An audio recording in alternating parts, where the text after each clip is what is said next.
The bell above the diner door jingled, signaling another wave of customers into Mary's Diner, a modest, retro-themed eatery tucked on the corner of Elm Street. It was nearing the dinner rush, and Sarah, the head waitress, already felt her patience thinning.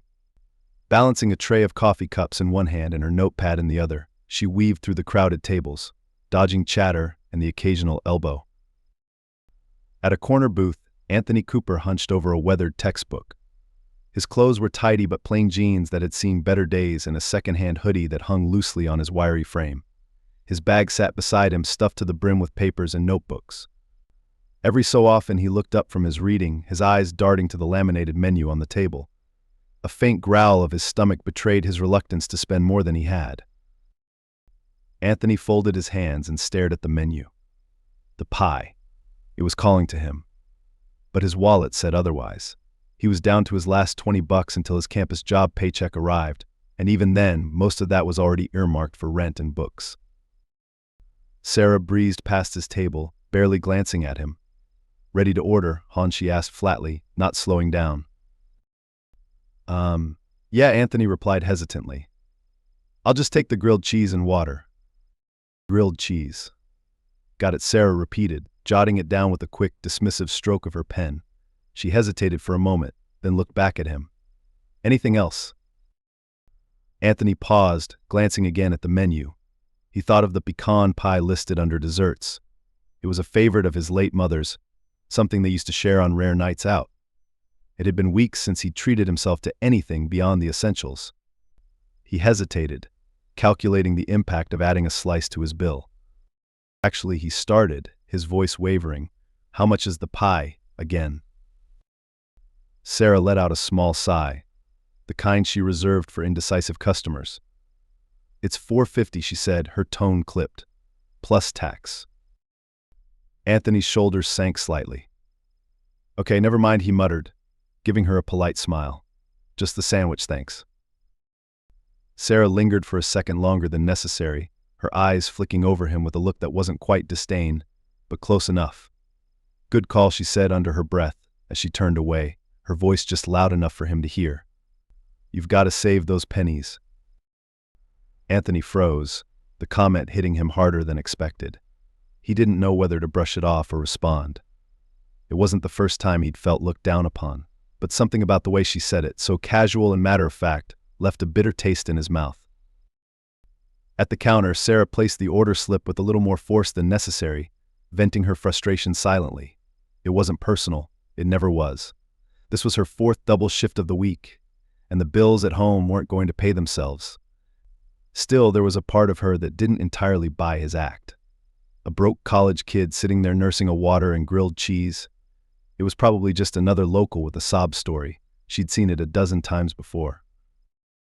Back at his booth, Anthony tried to focus on his textbook, but the numbers and formulas blurred together. He rubbed his temple, frustration mounting. He couldn't shake Sarah's words or the look she'd given him. He'd spent his entire life proving people wrong, fighting against the assumptions that came with being a young black man in a society quick to box him in. Yet moments like this reminded him how heavy the fight could feel. "Hey, you okay, kid?" came a voice from the next table. It was an older man in a plaid jacket, his plate of meatloaf almost empty. His eyes were kind, his tone light. Anthony forced a smile. "Yeah, just tired. Finals week." The man nodded knowingly. "You're in school, huh? Good for you. Don't let the little stuff get to you. That waitress, she doesn't know anything about you." Anthony nodded, though the words didn't ease the knot in his chest. He thanked the man quietly and turned back to his book, though he wasn't really reading. A few minutes later, Sarah returned with his plate, sliding it onto the table with little ceremony. "Here you go," she said, her tone neutral, almost apologetic, though she didn't meet his eyes. "Thanks," Anthony said, keeping his voice steady.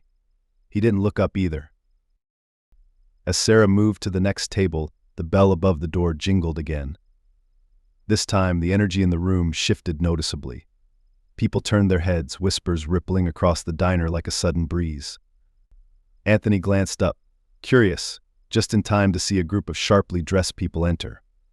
And then, at the center of them, a woman who seemed to glow with an almost otherworldly presence. Oprah Winfrey. For a moment, Anthony forgot the sandwich in front of him. He forgot Sarah's comment, the knot in his chest, everything. The queen of daytime television was standing in the same diner he was sitting in. And she was looking right at him. The diner fell into a stunned silence, the kind that felt almost sacred. Oprah Winfrey was here, not on a TV screen, not in a glossy magazine, but standing in the middle of Mary's diner in all her glory. It was as if someone had peeled back the mundane layers of reality and sprinkled in a bit of magic. Sarah froze mid-step, her tray wobbling precariously in her hand. Her eyes darted from Oprah to the group accompanying her, who seemed equally poised and polished. One man wore an earpiece, his demeanor so serious that it screamed security detail. Another held a leather-bound notebook, glancing around like he was assessing the ambience. But none of them carried the commanding presence that Oprah did. "Is that a young woman?" whispered from a nearby table, her phone already out, ready to document the moment. Oprah, an older man, confirmed, his voice tinged with awe. Anthony sat motionless, his grilled cheese forgotten. His first instinct was to look down at himself, at the worn hoodie and the scattered papers on the table, suddenly hyper-aware of how he must appear. Yet, a deeper part of him, the part that had devoured every clip of Oprah's speeches about resilience and determination, wanted to stand up and introduce himself. This was the woman who'd inspired millions, maybe billions, with her words. And now she was here, steps away from him. The group moved toward a corner table, Oprah exchanging polite nods with gawking patrons as they passed. Her smile was warm, the kind that put people at ease, but there was also an air of quiet authority about her, as though she was fully aware of the weight her presence carried. Sarah practically sprinted to the counter, dropping her tray with a clatter. "Oh my God," she whispered to the cook, a burly man named Joe. "It's her. It's Oprah Winfrey." Joe raised an eyebrow, unimpressed. "And? She ordering pancakes or something?" Sarah shot him a look of pure exasperation. "This is not just someone ordering pancakes, Joe. This is Oprah. She could buy the diner if she wanted to." Joe shrugged. "If she does, maybe she can hire more waitstaff. You're not exactly winning any awards out there." Ignoring him, Sarah grabbed her notepad and smoothed down her apron. She needed to play this right. Maybe Oprah was here for a feature on small-town diners. Maybe Sarah's professionalism would be noticed, and Oprah would whisk her off to some glamorous life in Chicago. The possibilities were endless. Meanwhile, Anthony watched the scene unfold with a mix of excitement and dread. He wanted to approach her, but the voices of self-doubt crept in quickly. "Why would Oprah care about you? You're just a broke college kid with a grilled cheese sandwich." He shook his head, trying to focus. Yet, as he glanced back at Oprah, who was now settled at her table and flipping through a menu, a spark of courage flickered. Before he could act on it, Sarah's voice rang out louder than necessary. "Welcome to Mary's Diner, Ms. Winfrey. It's an absolute honor to serve you. Can I get you started with anything? Coffee? Water? Our homemade pecan pie is a favorite around here." The words tumbled out so fast that Oprah looked mildly amused. "Thank you, coffee would be great," she said warmly. "And I'll take a slice of that pecan pie." Right away, Sarah chirped, practically skipping back to the counter. Anthony clenched his fists under the table, frustration bubbling inside him. He couldn't miss this opportunity. He'd watched enough episodes of Oprah's masterclass to know she valued persistence. He had a story to tell, a story of grit and sacrifice, of late nights and long shifts at his campus library, of dreaming beyond his means. But how could he interrupt? How could he make her see him? "Go talk to her," the man in the plaid jacket whispered from the next table. Anthony glanced at him, startled. The man leaned closer, his voice kind but firm. "This is a once-in-a-lifetime thing, kid. Don't let fear stop you." Anthony hesitated, his heart pounding in his chest. Then, gathering every ounce of courage he had, he pushed his chair back and stood. But Sarah beat him to it. Balancing a plate with the pecan pie and a steaming mug of coffee, Sarah returned to Oprah's table, her smile stretched wide. "Here you go, Ms. Winfrey," she said, setting the items down. "Is there anything else I can do for you?" Oprah glanced up, her expression thoughtful. "Actually," she said, "there is something. What's that young man reading over there? Sarah blinked, following Oprah's gaze. It landed squarely on Anthony, who froze mid-step, his textbook still open on the table. Sarah frowned slightly, her professional mask slipping for just a moment. Oh, him? That's just one of the students from the community college. He's always here, nursing a coffee and studying. Good kid, though, she added quickly, as if trying to recover. Oprah raised an eyebrow, intrigued. Well, good kids deserve dessert, she said with a smile. Let's send him another slice of pie. Sarah's jaw dropped slightly. Oh, of course. Right away she stammered. Anthony, still rooted to the spot, felt the eyes of the entire diner shift toward him. A heat crept up his neck as Oprah's gaze met his. She gave him a nod, warm and inviting, as though to say, come on over. The flicker of courage inside him grew into a flame. He took a deep breath and began to walk toward her table. Anthony's legs felt like lead as he approached Oprah's table, the din of the diner fading into a low hum. Every step seemed to magnify the stakes. This wasn't just about meeting a celebrity, it was about everything she represented: resilience, opportunity, the kind of success that seemed light years away from where he stood. By the time he reached her, he wasn't sure if he was breathing. Hi there, Oprah said warmly, her voice carrying a mix of genuine curiosity and calm authority. What's your name? Anthony Cooper, he managed, his voice tight. It's an honor to meet you, Ma. I am. Oprah gestured to the seat across from her. Why don't you sit down, Anthony? You seem like you've got a story to tell. The room around them seemed to hold its collective breath. Even Sarah, who had been pretending to check her notepad at the counter, stopped what she was doing to watch the exchange. Anthony hesitated for a moment before sliding into the seat, his hands gripping the edge of the table like it might steady him. I don't want to take up too much of your time, he began, his words rushed. Oprah smiled, leaning forward slightly.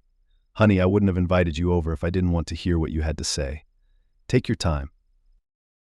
Anthony's shoulders relaxed just a little. He glanced down at the table before looking back at her. I'm a student at the community college nearby. I'm studying engineering.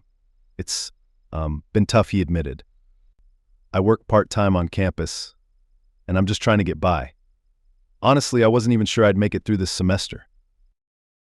Oprah nodded, her expression open but serious. That's a lot to carry. What made you decide on engineering? Anthony's face lit up, the question sparking a rare enthusiasm. My mom, she used to work as a technician before she passed. She'd always bring home broken electronics and let me help her fix them. I got hooked. I'd take apart radios, TVs, anything we could find. She said I had a knack for it. A flicker of emotion crossed Oprah's face. Sounds like she was a remarkable woman. She was, Anthony said, his voice softening. She taught me to work hard, even when things felt impossible. I guess I'm just trying to live up to that. For a moment, Oprah simply looked at him, as though measuring the weight of his words. Anthony, do you believe in the power of intention? Anthony blinked, caught off guard. I think so. I try to stay focused on my goals, but sometimes he trailed off, hesitant to voice what he was really feeling. Sometimes it feels like no matter how hard you try, the odds are stacked against you, Oprah finished for him. He nodded, the words hitting home. Exactly. Oprah leaned back, folding her hands on the table. Let me tell you something I've learned: life will always throw challenges your way, but how you frame those challenges will determine how you overcome them. You're here, Anthony, you're showing up for your dreams, even when it's hard. That's not just intention, that's action. Anthony felt his chest tighten, but this time it wasn't from anxiety. It was the overwhelming sense of being seen, truly seen, for the first time in a long time. I guess I've just been trying to keep my head down and push through, he said. But it's hard to feel like you're enough when people don't even give you a chance. At that, Oprah's smile turned knowing. Oh, I understand that feeling all too well. But let me tell you, it's not about what other people see in you, it's about what you see in yourself. The words hung in the air, heavy with meaning. Anthony nodded slowly, his mind racing. He thought about the countless nights he'd spent in the library, the sacrifices he'd made, the quiet voice in the back of his mind that urged him to keep going, even when everything else told him to stop. As if sensing his internal shift, Oprah reached into her purse and pulled out a sleek, embossed business card. She slid it across the table to him. "I'd like you to reach out to my foundation," she said. "We have resources to help students like you, mentorship programs, scholarships, even internships. I think you'd be a perfect fit." Anthony stared at the card, his hands trembling slightly as he picked it up. I don't even know what to say. Thank you." "You've already said it by being here," Oprah replied, her voice warm. Before Anthony could respond, Sarah appeared at the table, holding a fresh slice of pie. Her earlier bravado was gone, replaced by a nervous energy. "Here you go, on the house," she said, placing it in front of Anthony. Anthony looked up at her, surprised. "Thanks." Sarah hesitated, her gaze flickering between him and Oprah. I just wanted to say I'm sorry," she added quickly. "I shouldn't have made that comment earlier. It wasn't fair." Anthony studied her for a moment before nodding. "It's okay. I appreciate you saying that." As Sarah walked away, Oprah smiled knowingly. "See? Even small actions can create ripples." Anthony took a bite of the pie, its sweetness a sharp contrast to the emotions swirling inside him. For the first time in months, he felt a sense of hope, tangible, real hope. Sitting across from Oprah Winfrey, surrounded by the hum of the diner, he realized something. His dreams weren't as far away as they had seemed, and he wasn't in this fight alone. Anthony sat in silence, the weight of Oprah's words and the significance of the business card in his hand anchoring him in the moment. The world around him seemed to blur, the usual clatter of the diner fading as he absorbed what had just happened. It wasn't every day that someone like him, a struggling student from a modest background, had a lifeline offered by someone as influential as Oprah Winfrey. The murmurs from the surrounding tables grew louder, diners speculating about what Oprah and Anthony were discussing. A few patrons even pulled out their phones to snap covert photos, their curiosity unable to contain itself. Sarah lingered behind the counter, pretending to busy herself with orders but stealing glances at Anthony. She could still feel the sting of her earlier judgment and was determined to make amends, even if she didn't know how. Across the table, Oprah studied Anthony with a calm, thoughtful gaze. "Anthony," she said softly, pulling his attention back to her, "I can tell you're feeling overwhelmed. That's natural. But I want you to understand something: you have everything it takes to succeed. You just need to believe it as much as I do." Anthony nodded, his throat tightening. "I want to believe that. It's just hard sometimes." "I know," Oprah replied. "When I was younger, there were times when I felt invisible, like the world had already decided who I was and what I could become. But the thing is, no one gets to decide your future except you. The question is, what are you going to do with this moment?" The words landed like a challenge, and Anthony found himself sitting up straighter. He thought about his mother, the nights she spent working overtime to make sure he had the tools to chase his dreams. He thought about the professors who had encouraged him and the classmates who doubted him. And he thought about Sarah's comment, the reminder that the world often saw him as less than he was. "I'm going to keep going," Anthony said finally, his voice steady. "I'm going to prove to myself and to everyone that I can do this." Oprah's smile widened. "That's the spirit." As the moment settled between them, the diner door jingled again, and a woman rushed in, her face flushed with excitement. "Oh my God, it's really her," she exclaimed, clutching her phone. The outburst broke the quiet tension, and suddenly the room was buzzing with activity. A few patrons stood up, inching closer to Oprah's table with hopeful smiles and cameras in hand. Oprah held up a hand, her presence commanding the room without effort. "Everyone," she said, her voice calm but firm, "I appreciate the love, but I'm here to enjoy this wonderful diner, just like all of you. Let's respect each other's space, okay?" The crowd hesitated, murmurs rippling through the room, but they slowly returned to their seats. A few people looked sheepish, though some still kept their phones out, snapping pictures more discreetly. Anthony marveled at how easily Oprah had diffused the situation. It wasn't just her fame, it was the way she carried herself with grace and authority that demanded respect. He wondered if he could ever embody that kind of presence. As the excitement simmered down, Sarah approached the table again, her expression hesitant. She had another slice of pie in her hand, though this time it was accompanied by a fresh cup of coffee. "I thought you might like seconds," she said, placing the items in front of Oprah. Then she turned to Anthony. "And I wanted to say thank you for being understanding earlier. I was wrong to judge you." Anthony met her gaze, surprised by her vulnerability. "It's okay," he said. "We all make mistakes." Sarah nodded, her cheeks flushing slightly. "If there's anything I can do to help, just let me know. Really." Oprah watched the exchange with quiet approval. "Kindness can go a long way," she said, her words directed at Sarah but resonating with the entire room. The moment was interrupted by one of Oprah's assistants stepping forward. "Ms. Winfrey, we need to get going soon," he said, his tone polite but firm. Oprah nodded, turning back to Anthony. "Before I go, Anthony, I want to leave you with one last piece of advice. Always remember where you come from, but don't let it define where you're going. You have the power to write your own story." Anthony nodded, his heart pounding. "Thank you," he said, the words feeling inadequate but sincere. Oprah stood, and the diner erupted into applause, the patrons unable to contain their admiration any longer. She waved graciously, then turned back to Anthony with one final smile. "I'll be watching for your name someday," she said, her voice warm and full of certainty. And with that, she was gone, leaving the diner buzzing with energy and Anthony sitting at the table, his mind racing. For the first time in a long while, the road ahead didn't feel so daunting. It felt like a door had opened, and all he had to do was step through. The applause dwindled as Oprah exited the diner, leaving a palpable sense of awe in her wake. The patrons returned to their meals and conversations, but the energy in the room remained electric. For Anthony, the world seemed to have slowed. The card in his hand felt heavier now, as though it carried the weight of every opportunity he'd ever dreamed of. He stared at it for a long moment, the words on the embossed card blurring slightly.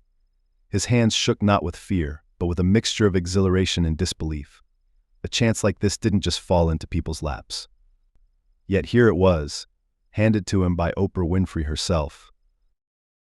"Hey kid," the man in the plaid jacket called from the next table, jolting Anthony from his thoughts.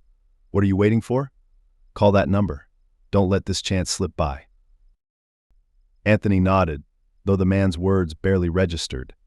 His mind was racing, thoughts tumbling over one another in an overwhelming tide. Could this really change everything? Was he ready for it? Sarah approached his table cautiously, her earlier confidence replaced with a quiet humility. She fiddled with the edge of her apron, her eyes darting between the card and Anthony's hand and his face. "So, that was..." Something she began, her voice unusually soft. Anthony looked up, meeting her gaze. He could see the unease there, the remnants of her earlier judgment still lingering in the way she avoided direct eye contact. He nodded. "Yeah, it was." Sarah hesitated, then gestured toward the card. "You're gonna call, right?" "I think so," Anthony replied, though his voice wavered. The enormity of it all was beginning to settle on his shoulders. What if he wasn't good enough? What if he failed? Sarah's brows knitted together, and she surprised herself by sitting across from him. "Look," she said, her tone more direct, "I don't know you that well, but if Oprah Winfrey thinks you're worth helping, then you must be. Don't second-guess it." Anthony blinked at her, startled by the shift in her demeanor. I've never had someone believe in me like that before," he admitted. "Not on this level." Sarah let out a small laugh, shaking her head. "Welcome to the club. But here's the thing, you don't need to believe in yourself all the way yet. Just enough to take the first step." Her words struck something in him, and he found himself nodding. "Thanks," he said. "I mean it." Sarah smiled, the gesture tentative but genuine. "Good luck, Anthony." As she stood and walked back to the counter, the man in the plaid jacket gave Anthony a thumbs up. "She's right, you know," he said. "You've got this." Anthony's phone buzzed in his pocket, pulling him out of his reverie. It was a notification from his campus job reminding him of an upcoming shift. Normally he'd feel a pang of dread at the thought of another long evening shelving books and cleaning study rooms. But now something had shifted. That job wasn't a dead end, it was a step on the path forward, just like the business card in his hand. He slid the card into his wallet, making a silent promise to himself to call the number as soon as he got home. The thought of taking that leap filled him with equal parts fear and excitement, but deep down he knew it was the right move. A few tables away, a group of patrons debated whether they'd ever see someone as famous as Oprah again. Their conversation turned into a light-hearted argument about who would have handled the encounter best.